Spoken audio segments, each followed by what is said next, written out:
término implementado por primera vez en el año 1995, utilizado por Anthony Bottoms.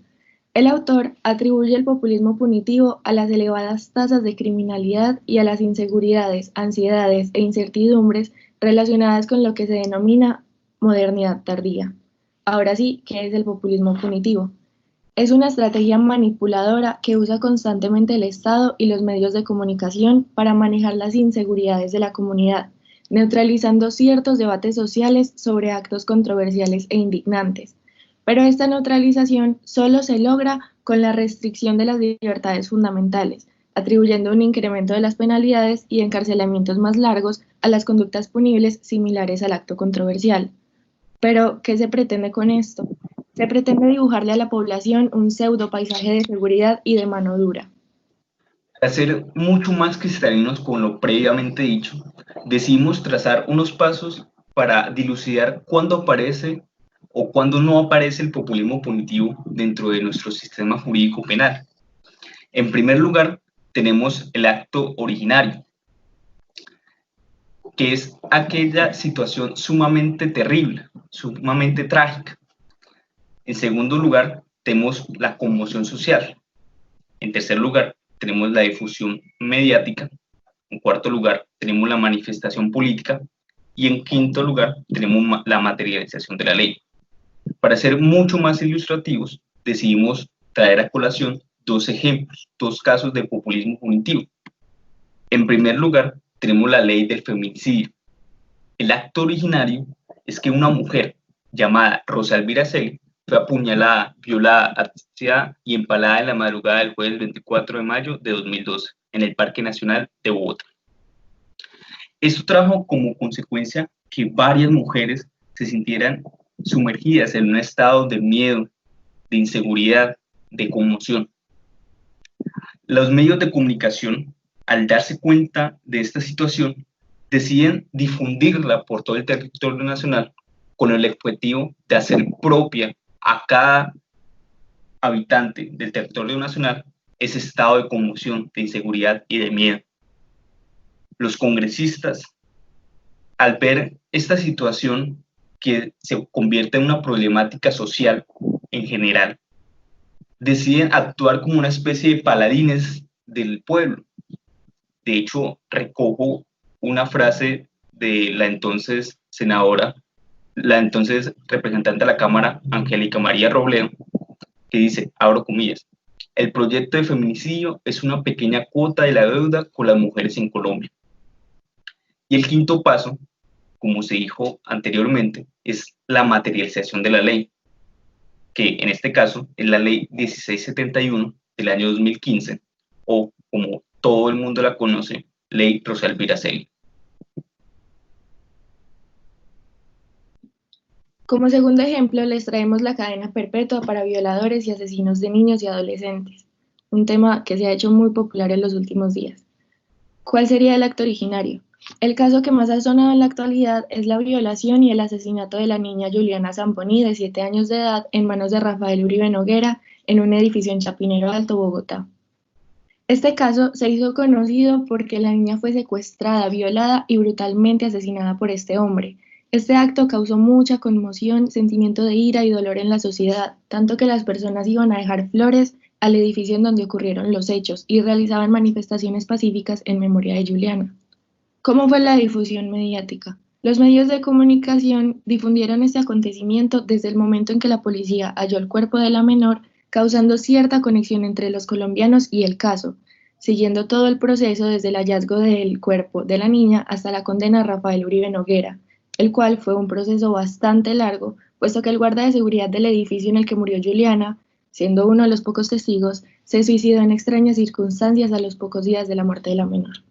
Como manifestación política, el proyecto de ley que establece la cadena perpetua para violadores de niños fue impulsada en el 2017 por la madre de la menor. Sin embargo, fue hasta el año pasado en el que el gobierno se manifestó e impulsó la creación de esta ley. ¿Cómo se materializa esta ley en el ordenamiento? La ley estatutaria ya fue aprobada en cada uno de los 8 debates del gobierno, que como todos sabemos son 4 debates en la Cámara y 4 debates en el Senado, lo que significa que podría estar próxima a formar parte de nuestro ordenamiento. Esto es un ejemplo perfecto sobre el populismo punitivo, pues como dice el abogado Iván Cancino, y lo cito, abro comillas, esta ley no solo no protege a la niñez y a la infancia, sino que desvía la atención y lo que hace es generar una falsa sensación de justicia, cierro comillas.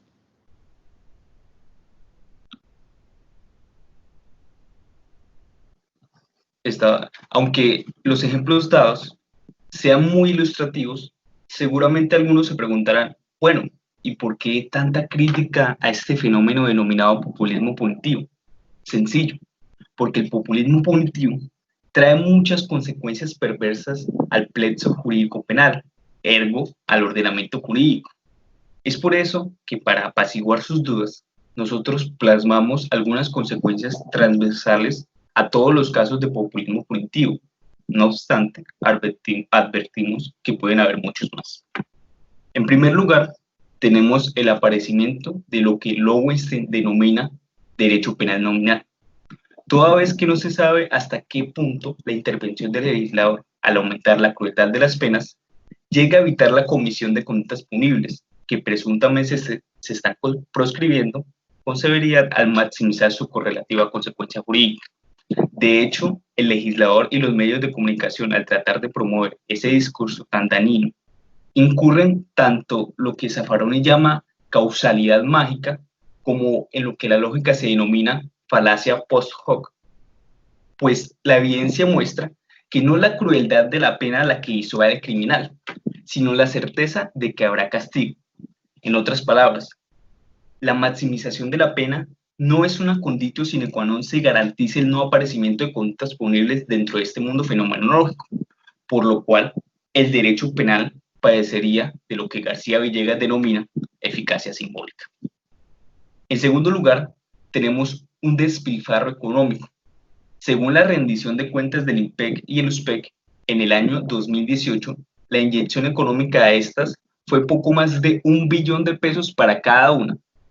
Y en Colombia hay 182.000 personas privadas de la libertad, por lo cual el gasto total que demanda cada preso anualmente es de 11 millones de pesos, a sabiendas que no todos los reos se encuentran en prisión intramural, por lo cual el gasto podría escalar hasta los 13 millones de pesos. En tercer lugar, tenemos la sustitución parcial a la Carta Magna. La sustitución parcial sucede cuando se reemplaza un eje definitorio de la Constitución por uno opuesto o integralmente distinto, pero esto tiene un elemento especial, y es que no todo el mundo puede sustituir la Constitución, solo puede hacerlo el poder constituyente primario y no los congresistas, no el poder constituyente secundario. Verbi gratia, piensen en la cadena perpetua para violadores y asesinos de niños y adolescentes. Ese acto legislativo reemplaza varios ejes definitorios de la Constitución. Por ejemplo, el principio de principios, que es la dignidad humana. También piensen en una de las funciones de la pena, la resocialización, que la Corte ha establecido también como un eje definitorio de la Constitución, en tanto se encuentra en conexión con el término social agregado a la clásica fórmula Estado de Derecho, la cual, dice la Corte, no debe ser entendida como una simple muletilla retórica que proporciona un elegante toque de filantropía a la idea de derecho y del Estado.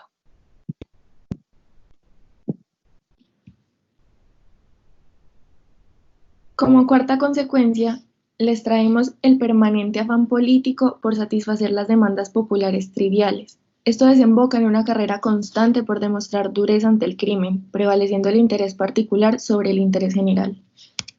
Como quinta consecuencia, los políticos dan las directivas y los expertos, o sea, los legisladores, se convierten en los menos influyentes, puesto que la sociedad pone en un pedestal a los políticos por ser los promotores de esta ley. Como sexta consecuencia, tenemos a los ámbitos sociales y culturales, los cuales están interviniendo sin control en la creación del derecho penal. Se instituyen leyes y políticas criminales sin ser consultadas o estudiadas previamente por los profesionales de la justicia penal. Como séptima y última consecuencia, tenemos al derecho penal como un arma de guerra y no tanto como un mecanismo de protección de bienes jurídicos tutelados. Ya no es, como diría von List, ya no es la carta magna del delincuente, pues no le garantiza al reo, en el caso de la cadena perpetua, por ejemplo, la dignidad humana o su debida resocialización.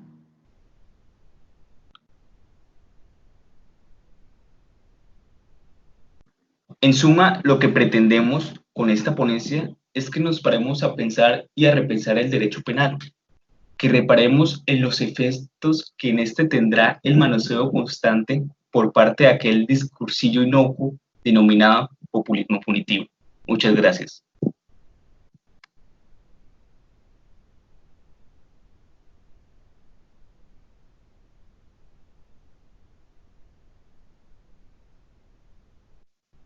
Gracias, compañero.